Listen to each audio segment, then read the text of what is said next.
3 ways that you can improve your speed under the bar in the clean.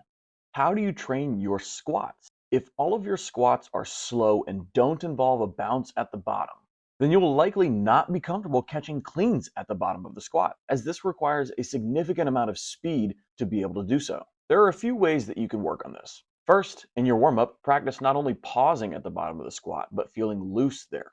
Try doing bounce squats to get the knees feeling loose and warm before adding more weight.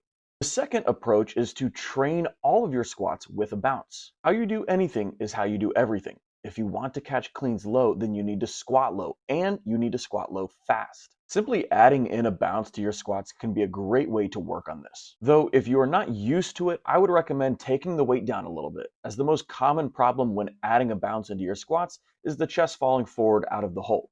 The last thing that you can do to improve the springiness of your squats is to incorporate an exercise variation called the 1 1/4 squat.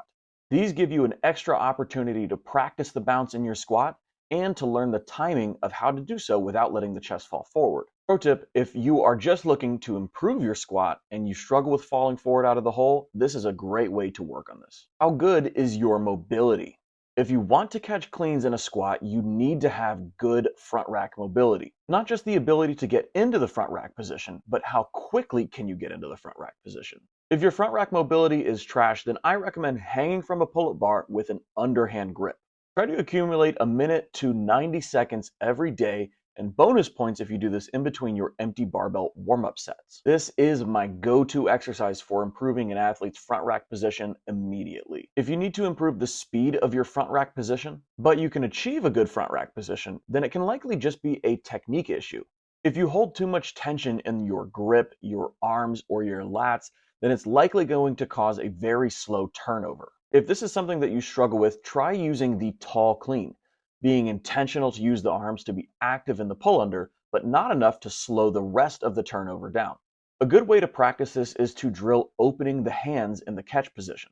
If you can open the hands in the catch, then you are likely not going to be holding too much tension in your arms or your lats, and you'll have a much quicker turnover. Carry this feeling over to your cleans, and you'll be much faster under the bar. Real quick, guys, this video is brought to you by a project that I've been working on for over a year now, and that is my free beginner weightlifting guide and 6-week program. Weightlifting 101 is the culmination of my last 8 years of coaching, and it's my give back to the weightlifting community. It's my mission to make weightlifting as accessible to as many people as possible. That's why I price all of my coaching programs at $30 a month or less, and that is exactly why I'm giving this program away for free.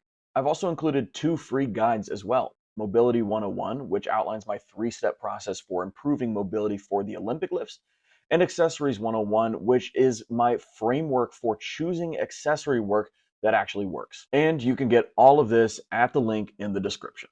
All right, back to the video. The last thing that I'll cover is most likely the culprit for the majority of people watching, and that is to stop doing power cleans. If working on your full clean is your #1 priority, then every power clean rep that you do is teaching you not to catch in a squat. My biggest recommendation is to have some self-discipline and to take a year off completely of doing power cleans, only doing full cleans. This will save you so much time, and I can say this from experience. For years, I avoided doing full cleans because whenever I did them, it seemed like more effort to accomplish the same weights that I could just power clean.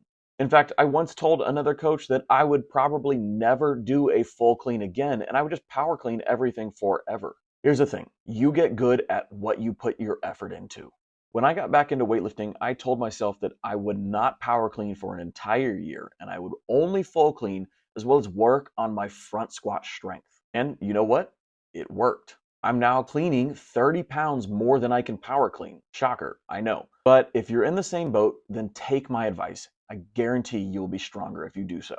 That's everything for this video, but real quick, I want to remind you guys that if you want to learn how to do the Olympic lifts, then make sure to check out my free beginner weightlifting guide and 6-week program.